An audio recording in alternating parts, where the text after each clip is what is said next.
Every revolution starts quietly, not with violence, but with pressure building beneath the surface. And history shows that when societies reach a breaking point, the explosion is inevitable. For as long as human civilization has existed, one truth has remained constant. No empire, no kingdom, no republic is unbreakable. They rise, they flourish, and when the conditions align, they collapse. But collapse is not random. It follows a pattern, a sequence, a rhythm that echoes across centuries. This video reveals that pattern, the six-stage cycle of revolution, proven through the stories of France in 1789, Russia in 1917, and Cuba in 1959, three revolutions that reshaped the world. Every one of them begins with Stage 1, rising inequality and structural stress. Stage 1, growing inequality and structural pressure. France before 1789, a nation divided into three worlds long before the storming of the Bastille. Inequality was eating France from the inside. The First Estate clergy and Second Estate nobility together made up only 3% of the population, but were exempt from many taxes. The remaining 97%, known as the Third Estate, carried the economic burden. Bread, the foundation of the French diet, became unaffordable as prices tripled after the brutal winter of 1788. Meanwhile, the royal court continued lavish banquets, fashion, and festivals. This wasn't just inequality, it was humiliation. Russia before 1917, an empire strained beyond its limits at the dawn of the 20th century. Russia's inequality was extreme. Millions of peasants lived in poverty, even after the 1861 emancipation of serfs. Industrial workers labored 12 to 14 hours a day, suffering dangerous conditions. World War I devastated the economy. By 1916, food prices in major cities rose over 400%. Families waited in breadlines for hours, while the aristocracy enjoyed luxury. A nation fighting a world war could not survive a war against its own hunger. Cuba before 1959, a country rich in resources.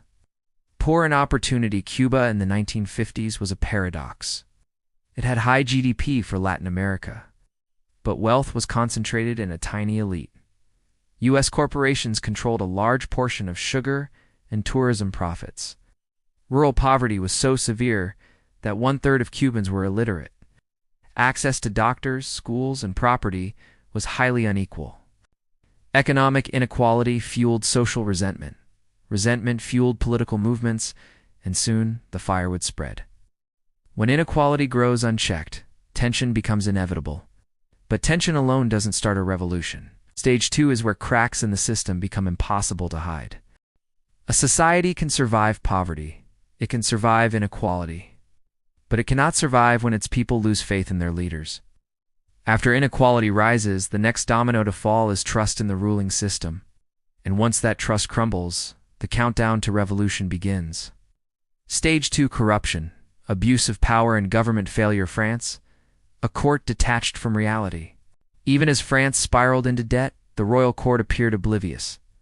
King Louis XVI struggled to reform taxation, but constantly caved to noble resistance. Lavish spending on Versailles and the Queen's lifestyle enraged starving citizens. Considered a symbol of excess, Marie Antoinette faced intense public resentment, fairly or unfairly. France had funded foreign wars, including the American Revolution, draining treasury reserves.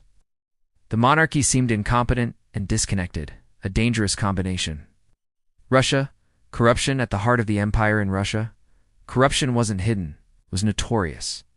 Grigory Rasputin, a Siberian mystic, gained influence over the royal family, sparking scandals. Government ministers were replaced frequently due to incompetence or favoritism. War mismanagement caused mass casualties. Over 2 million Russian soldiers died by 1916. The Tsar resisted reform, convinced that any concession would weaken royal authority. The result, millions of Russians believed the government was no longer worthy of loyalty. Cuba, Batista's authoritarian regime. Before Castro's revolution succeeded, Batista's Cuba was drowning in corruption. Batista suspended constitutional rights and censored the press. Government officials were linked to bribes, gambling interests, and even mafia figures. Political opponents disappeared or were imprisoned. Police brutality became routine. When a government becomes feared more than trusted, its fall becomes a matter of time. But governments don't fall alone. They fall when the people who hold society together, the middle class, begin to turn against them.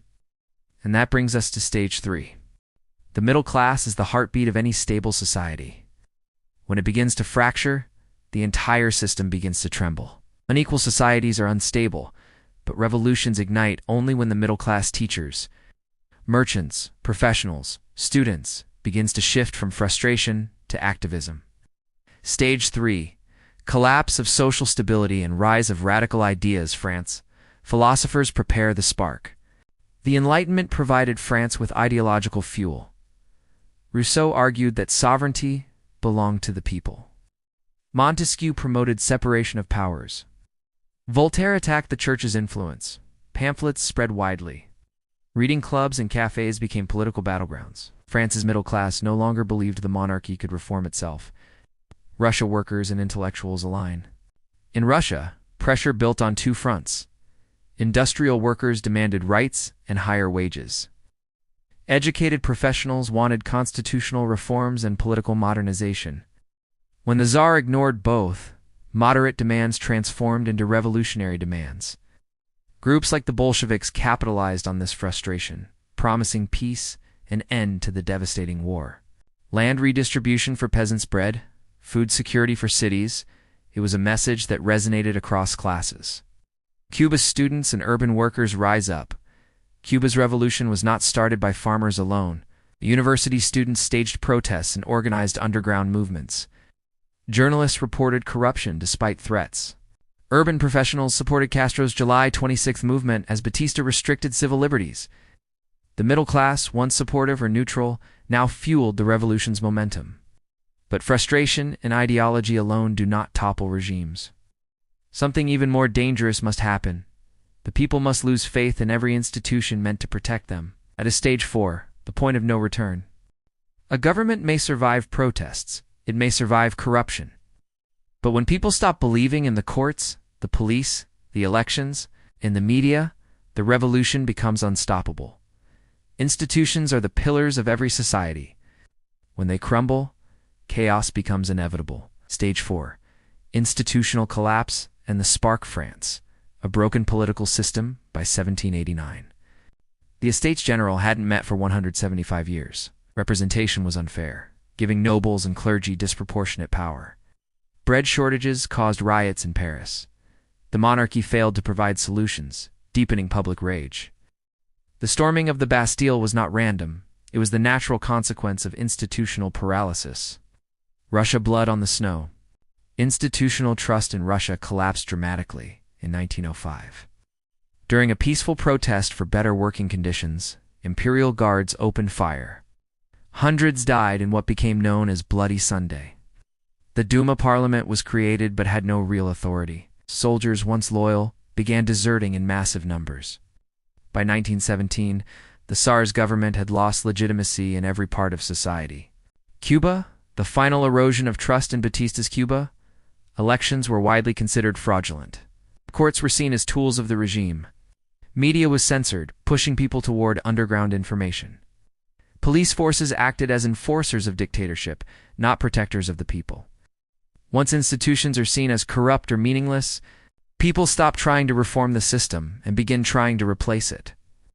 And once trust disappears, the revolution no longer asks if, but when. Stage 5 answers that question with the sound of crowds, gunshots, and collapsing regimes. When pressure becomes unbearable, societies erupt. And when they erupt, history moves faster than anyone expects.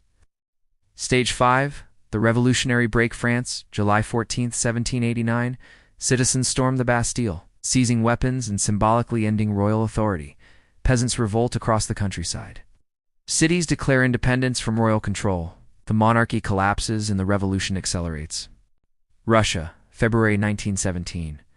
Massive strikes paralyze Petrograd. Soldiers refuse to fire on protesters. Tsar Nicholas II abdicates, ending 300 years of Romanov rule. October 1917, Bolsheviks seize the Winter Palace, beginning Soviet Russia. Cuba. Castro's guerrilla forces expand from the mountains to the cities. Batista's army collapses due to defections and low morale. January 1st, 1959, Batista flees. Castro takes control. Revolution succeeds not when rebels are strongest, but when governments are weakest. Stage 6, the formation of a new order. France, the monarchy is abolished. France becomes a republic. Eventually, Napoleon rises, reshaping Europe for decades. Russia, the Soviet Union, is born. A new ideological era begins, influencing global politics for a century. Cuba. Castro launches land reforms, nationalizations, and socialist restructuring. Cuba becomes a central player in Cold War geopolitics. History doesn't repeat itself word for word, but it does repeat in rhythm. The 6 stages of revolution are not secrets. They are warnings. And the more we understand them, the better we can shape the future.